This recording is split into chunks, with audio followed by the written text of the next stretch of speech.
Hello there, friends. Welcome to the 30.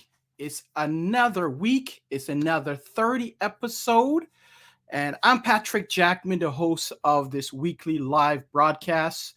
Also, the founder and principal of the Jackman Group LLC, a training and development company. Our primary focus at the Jackman Group is leadership development and training, team enhancement, business coaching, and organizational strategic planning.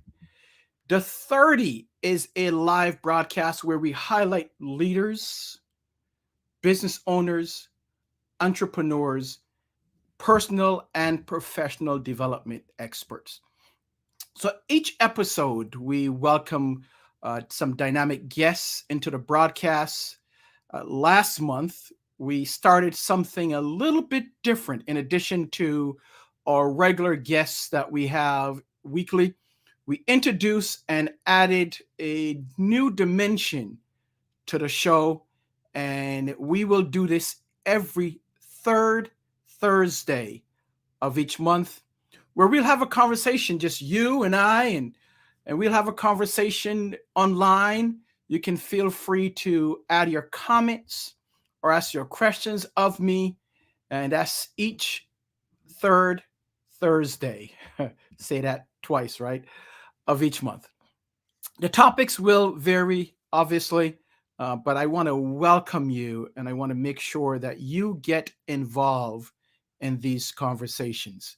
So do me a favor as you go through, make sure that you comment, make sure that you ask various questions that you may have, and also like and share this broadcast with your friends, with your network.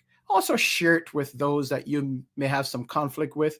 Go ahead and share it. Maybe they'll benefit from the conversation or discussion that we will have. So today we're going to speak specifically on something that I read recently, and then I had a conversation with my accountant around leaders, employers, employees, and the shift that we are seeing taking place in the marketplace.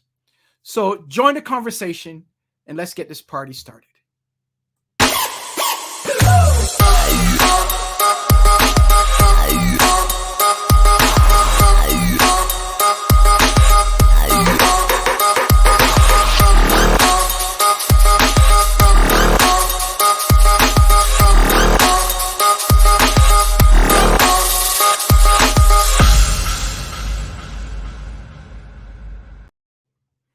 Again, we welcome you to the 30. My name is Patrick Jackman. I am your host for the next 23, 24 minutes or so. We do this each week, 30 minutes of dynamic conversation where we have our guests come in. But as I said, the third Thursday of each month, you and I are going to have a conversation around leadership. I'll give you some leadership tips from my experience, both in leading teams as well as training, coaching, and developing leaders. So thank you for joining us. Make sure that you tell someone, share the broadcast with someone else. So whether you are viewing or listening to the broadcast, thank you so much for doing so. Our conversation today is kind of a little bit different. I'm going to give you some tips and some ideas, but I want you to really think and consider our conversation. And I also want to make sure that is as interactive as possible, meaning that if you have any questions or comments, feel free to put those in the comments fields. So what we've seen in the last, well, started since 2020, and it continues into 2021. It'll probably continue maybe another 2, 3, 4 years, is that we are seeing a shift in the marketplace. We're seeing a shift with employees. We're seeing a shift with leaders.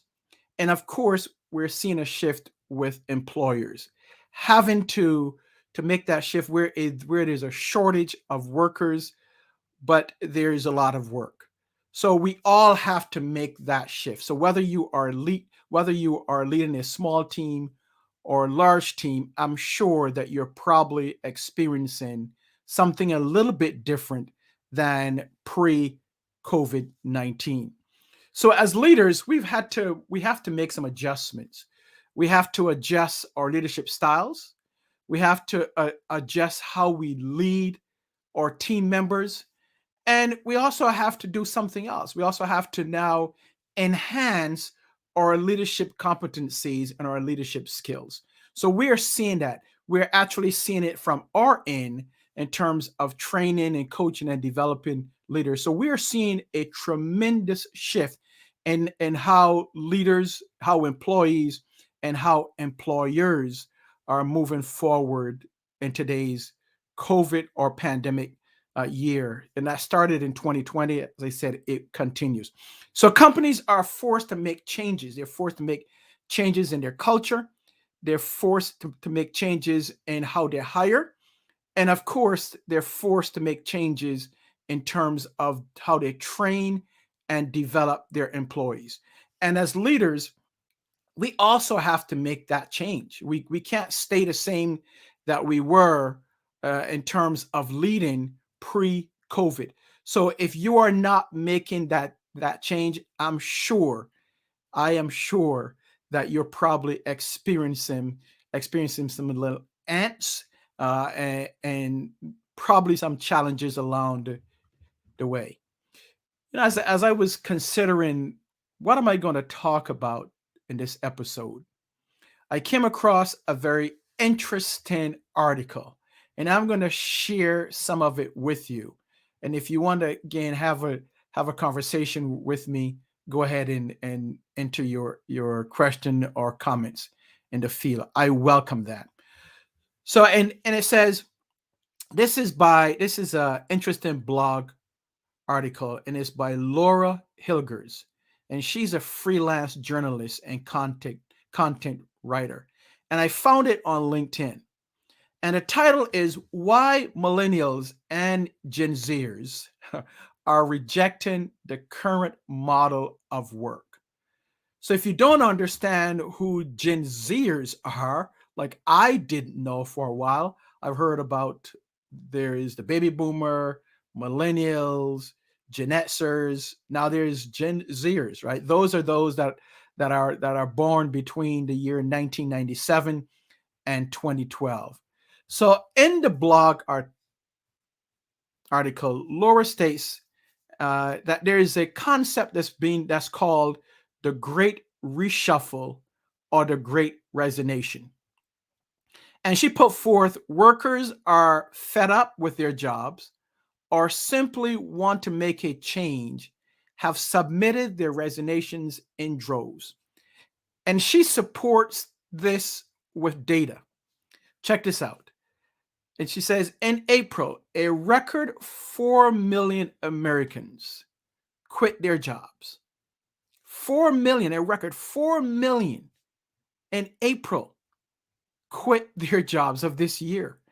Then she goes on to say in July, nearly as many did the same.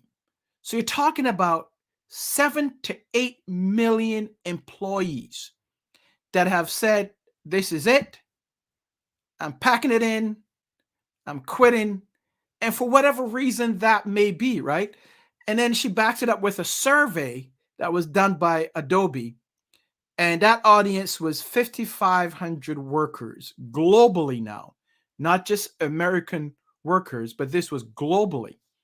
And it found that this voluntary exodus is being driven mostly by the youngest workers, meaning millennials, Gen Zers, and again, Gen Zers are those that were born between 1997 and 2012. She goes into some possible reasons for the shift. And if you haven't read this article, I highly recommend that you go to it. It's on LinkedIn. If you want me to send it to you, I can do that. Just drop me a note and I can share that with you. But it's a fascinating article. I had no idea that 8 million people quit their jobs this year. Imagine that.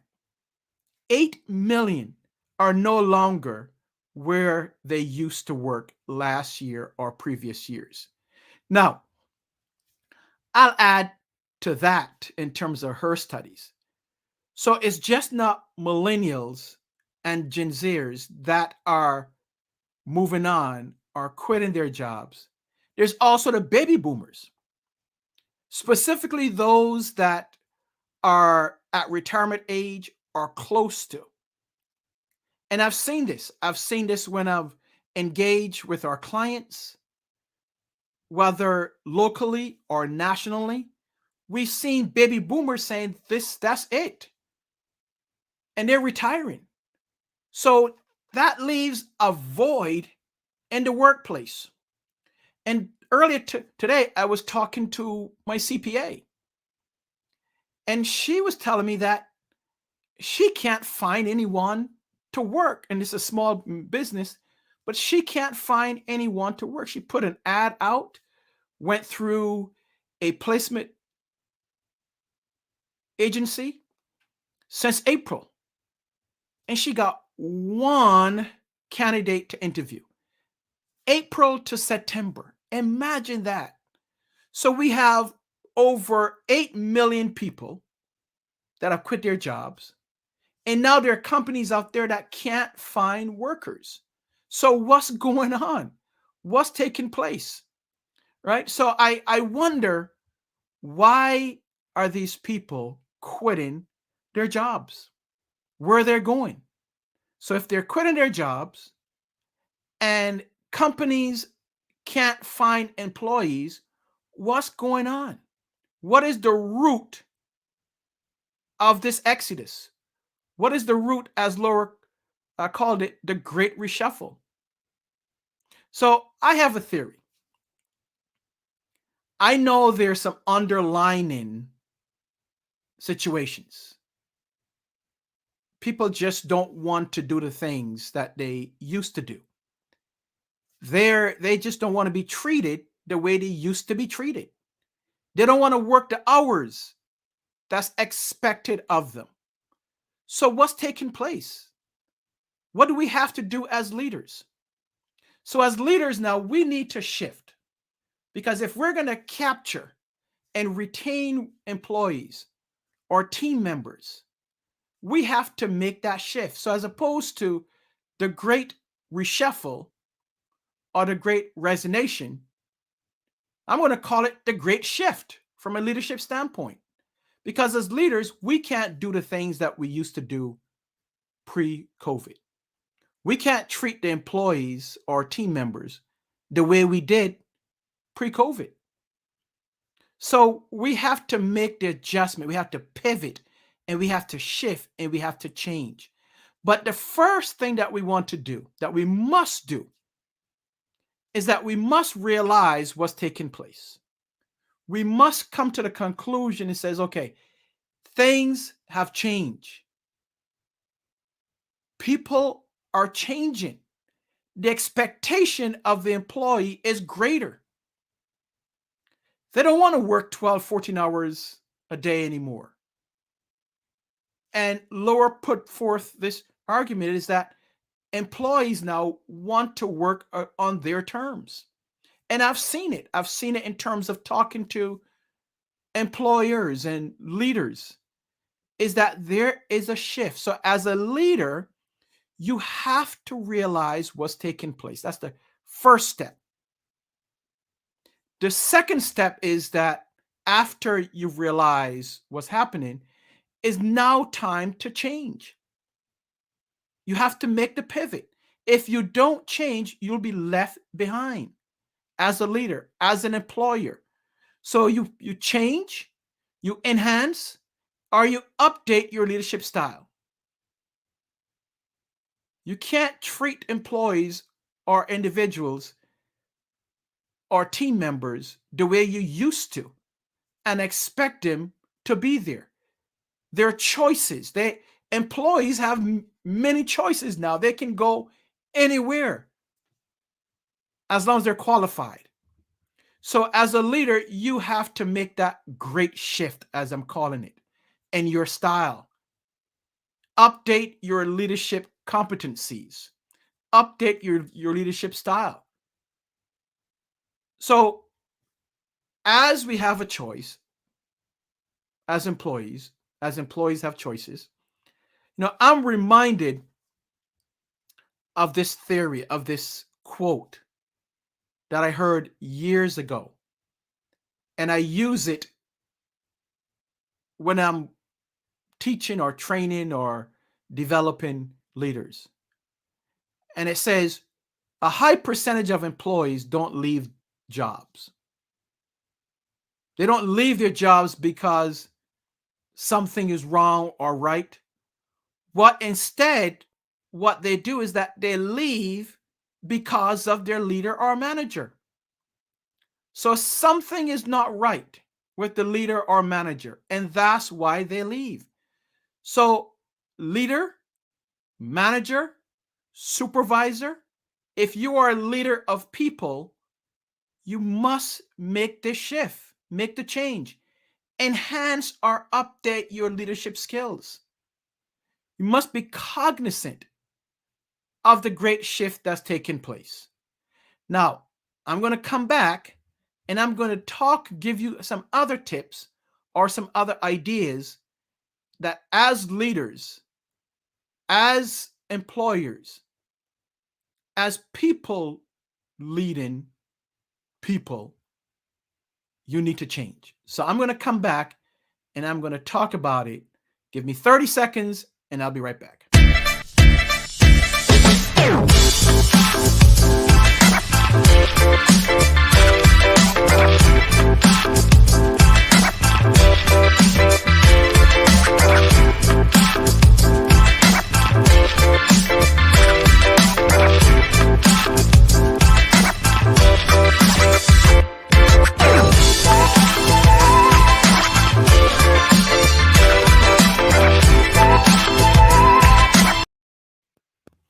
All right, we're back. So we're talking about leadership. We're talking about the great shift, the great reshuffling, as Laura said, or the great resignation. And again, I was reading this article in LinkedIn, and it's called Why Millennials and Gen Zers Are Rejecting the Current Model of Work.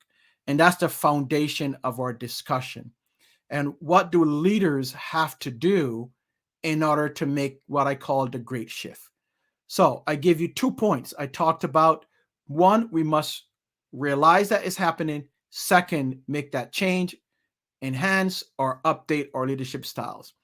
The third one that I'm going to talk about, and this goes into shifting and changing and updating, especially updating our leadership style.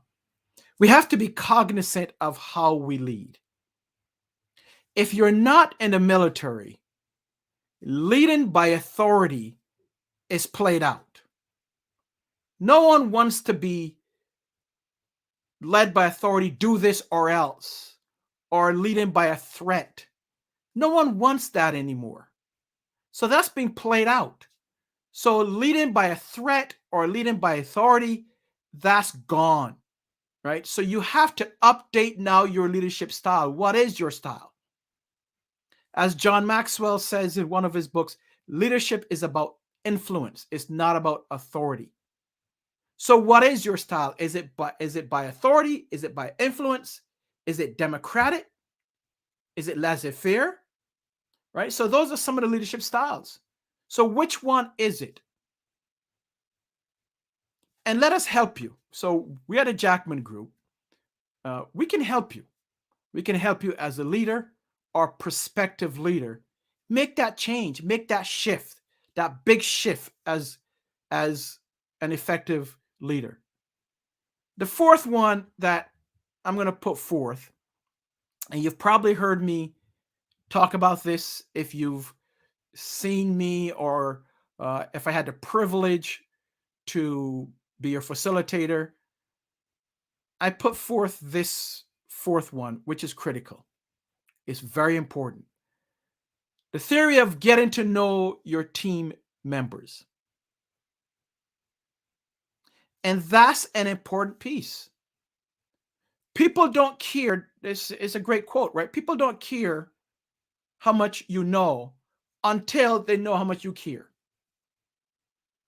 And how can they find out how much you care as a leader? By you getting to know them, having a conversation with them.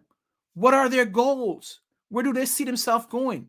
And then you, as a leader, your most important part is to help them develop them to the point where they may surpass you. So you need to really understand that the shift has taken place. If you haven't sat down with your team members, those that report directly to you, you need to do that. We're talking about the great shift in order to keep your employees. They're leaving in droves. And when someone leaves from your team, it is more difficult to get someone in that is of that quality or even more. So if one of your team members, or let's say a couple of your team members leave because of you as the leader, let's say they leave this month, you don't know when you will be able to hire those for those open spots. It's becoming more challenging to hire quality employees. So when you hire, now you have to train and develop, right? So it takes a longer time to replace that person. In the meantime, what's taking place is that your current staff are under duress. So now they're having to pick up the slack from in terms of the workforce. So they're under stress. And who knows, they may leave as well. So leaders, managers, supervisors, if you are a leader of people, I'm telling you, it's time to make that shift. It's time to upgrade your skill, upgrade your competencies as an effective leader. Don't do the things that you used to do and expect it to be the results that you wanted previously. So I'm going to go back to what Laura says. Again, it is on LinkedIn, and one of the things that she offered as ideas, which I love, the idea of flexible schedules, right? Because these Gen Zers and millennials, they love that flexible schedule. Studies have shown is that now, especially in the pandemic, workers and employees are more concerned about the work-life balance. They're more concerned about the health of themselves and their family members. So where once they would spend 12, 14 hours working, now they're looking for that flex schedule, that time to be with their families. So leaders and employers, we have to make that shift. We have to make the adjustment, right? And making sure that we support our team members and our employees. So you may give them a task and you may say, okay, here they are. Your schedule is supposed to be 9 to 5 or 10 to 6. Well, what the workers are doing now, what team members are doing, they're looking at not at the time, but they're looking at completing the task. So if they complete that task in 4 hours, they're saying, okay, it's done. So I'm finished, right? So sometimes in the past, what we used to do in the past is that if we were given a task by our leader, we may finish that task early and then we just kind of hang out for the next 2-3 hours. So we get paid for the 7 or 8 hours. Well, no more. Employees now are saying, if you give me a task, if I finish it early, that's okay. I now can focus on my work-life balance. So what Laura is putting forth here, and again, I love this article. This is a fantastic, and I've read many books and many articles. This one hit home. as I study leaders and employers and employees. And she goes on to say another option is to make sure that you help your employees, which I talk about all the time. Your job as a leader is to help your team members. You find out what their goals are, and your job is to help them to get to where they want to go. Don't burn them out, but help them. So if their goals is to spend more time with family, remote working may be an option. So we have to shift. We've seen some companies that have gone in that route, not requiring their employees to come back into the building, but allowing them to work from home. And here is the thing, right? As leaders, sometimes employees, and I'm like this as well, I tend to work more when I'm working from home, longer hours. So don't be so caught up in the hourly rate or the hours that the person is working. Focus on the task. As long as the task is done, don't worry about the time frame. So I just wanted to drop by and give you these little tips and ideas, and then focus on this great article that was on LinkedIn. I hope this was helpful. If you have any questions for us, you can join us or send me an email, and I'll put my email address up here. Let's see. You can send us an email right here at info@jackmangroupllc.com, info@jackmangroupllc.com, or join our community, where you can join our community and you have access to a plethora of information. So go to jackmangroupllc.com, hit the join the community button, and you will become a member of the Jackman Group community, where you get information from myself and you get the information that is being shared as we come across that. Well, that's about it. Another episode. Thank you so much for being here. Join us next week, where we will have another guest, where we'll talk leadership, where we'll talk entrepreneurship, where we'll talk small business. Be safe out there. May God bless you and your family.